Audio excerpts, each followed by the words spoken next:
a ressurreição, o dia em que Cristo vence o pecado e a morte. Nós fomos acompanhando em toda a liturgia da palavra o anúncio dessa ressurreição, ou de modo prático, como que se dá essa ressurreição? Nós vimos na primeira leitura do livro do Gênesis que Deus cria. Vemos o ato criador de Deus. E dentre todas as coisas criadas, nós fazemos parte dessa criação. E a gente vai percebendo que conforme Deus vai criando todas as coisas, Deus cria tudo por amor.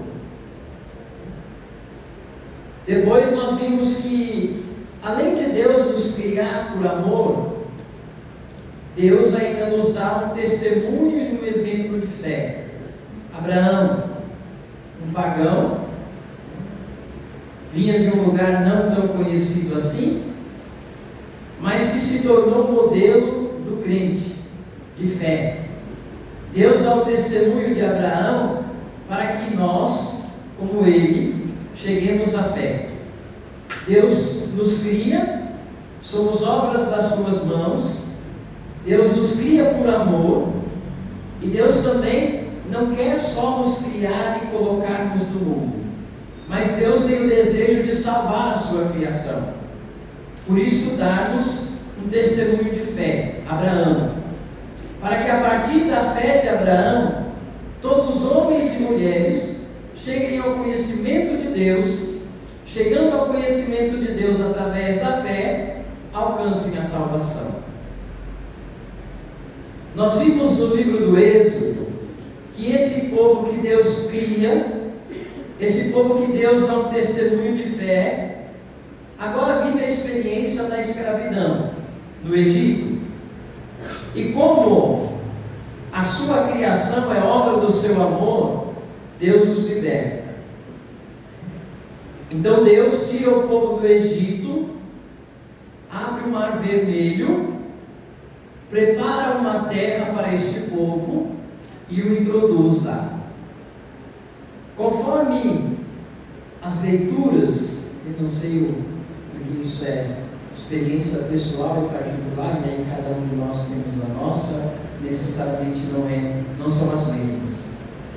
Conforme a gente vai percebendo toda essa ação de Deus na nossa vida, é como se todo o amor que Deus tem por nós, pelo menos é o que eu sinto, ao mesmo tempo é uma mistura de uma grande alegria com um grande constrangimento.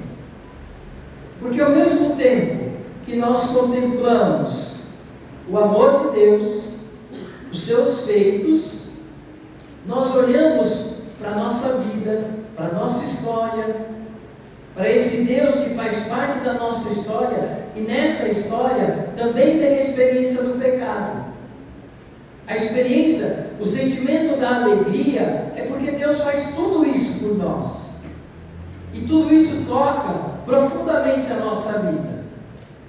Mas no mesmo passo, a gente vai percebendo que nós somos infiéis, que o pecado vai fazendo parte ali também da nossa vida, e ao mesmo tempo a gente vê que Deus continua sendo fiel e Deus continua nos amando.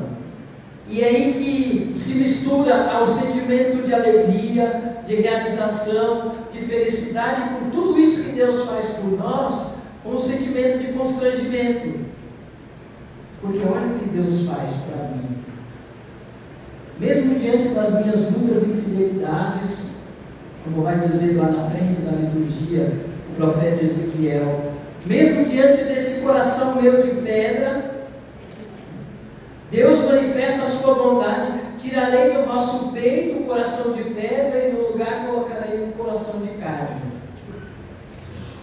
Mesmo diante das inúmeras infidelidades do povo de Deus, e nós somos esse povo, nós fazemos parte desse povo de Deus, que Ele fez tudo isso para nos salvar. E por isso que é um misto de alegria por tudo isso que Deus fez por nós, e ao mesmo tempo toca no nosso coração e a gente vive a experiência de ser constrangido por esse amor. Constrangido e ao mesmo tempo desafiados.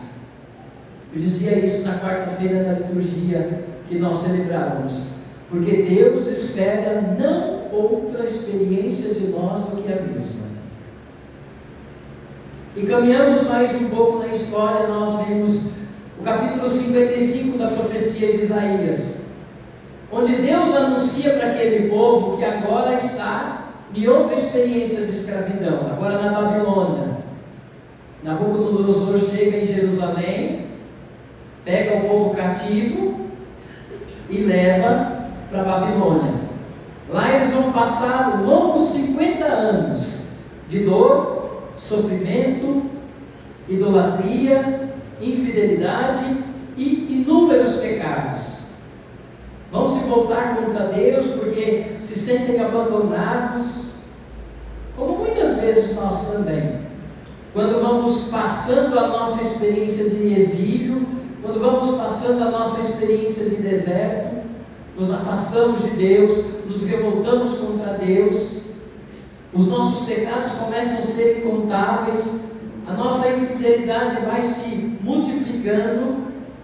Mesmo assim, Deus anuncia que vai libertar o povo. Caminhamos mais um pouco, no capítulo 55, Deus convida esse povo a fazer a escolha pela sabedoria. Talvez algo que encante todos nós é alcançar a sabedoria, ser homens e mulheres sábios. Mas não qualquer sabedoria nos faz alcançar as coisas de Deus, mas só a sabedoria que vem de Deus.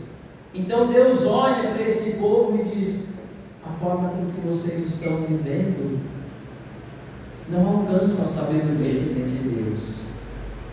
E nós também somos provocados por Deus e pela sua palavra, quando anuncia a Isaías: qual sabedoria?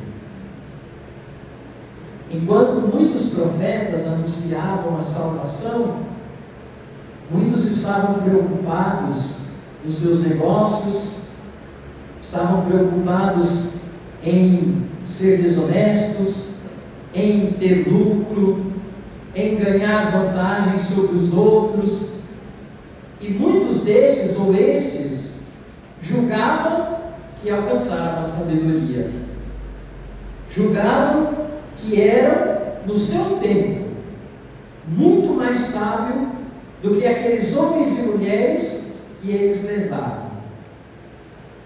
Quando nós vamos olhando os feitos de Deus na história da salvação que age na nossa vida, a gente vai se questionando, ou melhor, a palavra de Deus vai nos trazendo um questionamento acerca de como nós vivemos e de como nós nos relacionamos com Deus. Chegamos ao trecho do profeta Ezequiel. O que tem no nosso coração? O que tem do nosso lado, né? Melhor dizendo, no nosso coração. Para quem é médico ou entende mais do que eu, sabe que o coração é uma bomba e pulsa sangue. Ela precisa fazer esse movimento. Uma pedra não faz isso. Precisa ser algo flexível para fazer o movimento de pulsar sangue. E o sangue faz parte da nossa vida. É o que irradia, o coração é o que irradia força para todo o nosso corpo. O que tem no nosso coração?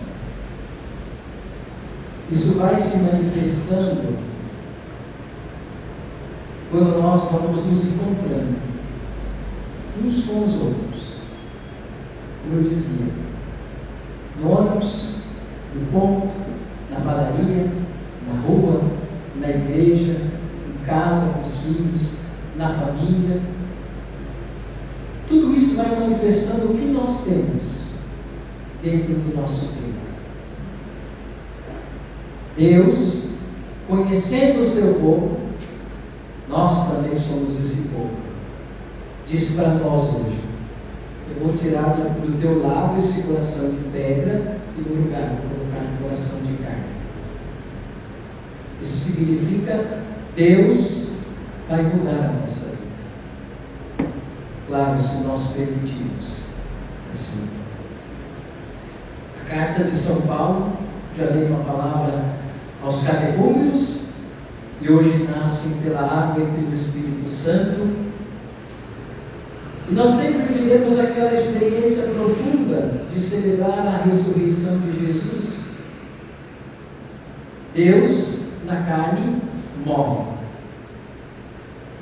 dorme e acorda na mansão dos mortos. Por quê? Porque lá está Adão.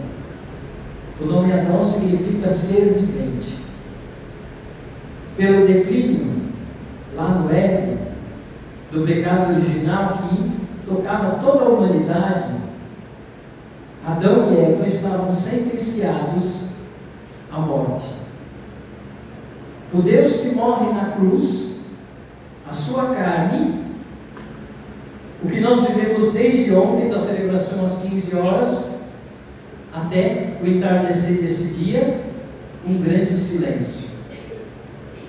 Um grande silêncio, porque Deus está fazendo em Jesus Cristo uma das maiores e profundas experiências. Jesus vai na mansão dos mortos e lá encontra Adão e Eva, cativos, escravos, desde o paraíso, desde o Éden, até esse momento que Jesus encontra. Então Jesus toca em suas mãos e diz: levanta-te, saímos daqui, eu em ti e tu em mim. O que Jesus vai fazer na mansão dos mortos? Vai libertar eu, você, cada um de nós em Adão e Eva. Em Adão e Eva. Quando Adão vê Jesus com a arma da ressurreição, que é a cruz na mão, exclama: o meu Senhor está no meio de nós. A isso Jesus responde: e com teu espírito. Jesus continua e diz: desperta tu que dormes, levanta e saiamos daqui. Esse é o processo da ressurreição. Cristo morre na carne, ressuscita, vai nos buscar lá na mansão dos mortos, porque estávamos cativos pelo pecado, e nos traz a vida nova. Isso ninguém até então. Nós vimos também em Isaías 54 que Deus faz uma aliança com aquele povo, mesmo sendo um povo de cabeça dura, mesmo o povo sendo infiel. Deus faz uma aliança de amor. Mas o povo não era capaz de corresponder a essa aliança de Deus. Então a aliança perfeita se torna Jesus. Só Jesus agora é capaz de libertar o homem. E ele diz: levanta-te, saiamos daqui. Essa é a experiência da ressurreição.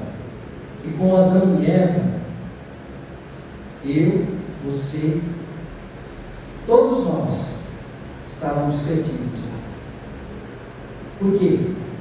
Por escolha nossa. Adão, quando peca no Éden, por escolha, foi livre. Eu, você, nós, quando pecamos, é por escolha livre, porque queremos nos afastar de Deus. E qual é a atitude de Jesus diante disso? Nos libertar. Vai na mansão dos mortos, nos toma pela mão e nos tira de lá. Porque, como nós vimos na primeira leitura do livro do Gênesis, Deus nos cria para amor, não para a mansão dos mortos, não para o castigo eterno, mas para a eternidade. Por isso que vai lá, nos tirar da experiência de ser cativos na mansão dos mortos, para agora sermos livres na graça que nos é oferecida por Jesus. Essa é a experiência da ressurreição, que todos nós somos chamados a viver. Que Deus nos dê a graça de assim viver sempre.